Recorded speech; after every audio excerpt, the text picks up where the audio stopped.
Bobice crvene, okrugle kao biser. Ovo je lekovita, aromatična crvena ribizla. Lepotica među bobicama. Plodovi se nalaze u malom grozdu. Najlepše je kada se jede sveža, ali plod joj ne traje dugo, zato se prerađuje. Mi vam dajemo savršen i jednostavan recept za slatko od crvene ribizle.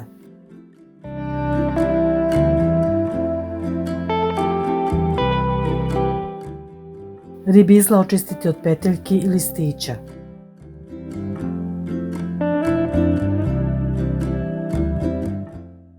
Potreban je 1 kg očišćenih ribizla.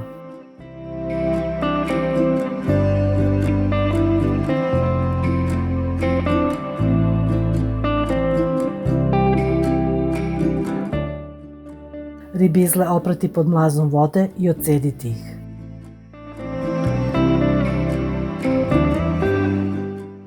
U šerpu staviti 1 kg šećera. U šećer sipati 100 ml vode.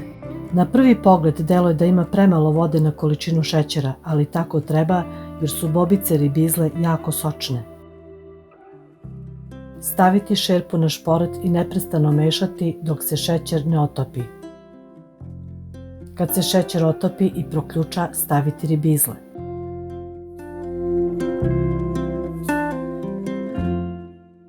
Blago promešati da se šećer i ribizle utope jedno u drugo. Nakon toga slatko se više ne meša, već se samo protresa da bi bobice ostale cele. Dodati 5 g limuntusa.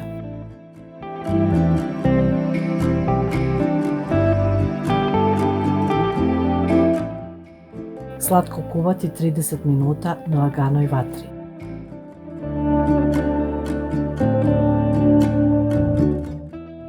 Pri kraju kuvanja skinuti penu sa poslastice.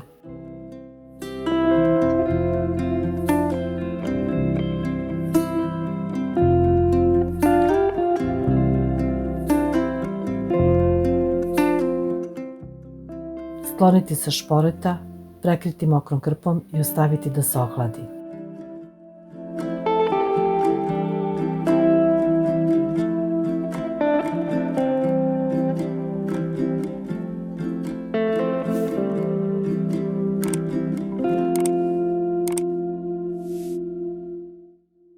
Hladno slatko sipati u sterilisane tegle.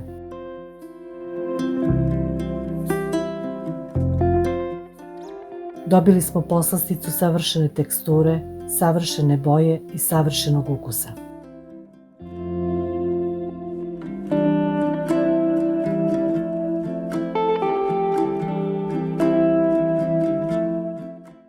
A ako volite ribizle, evo načina da uživate u njima duži period.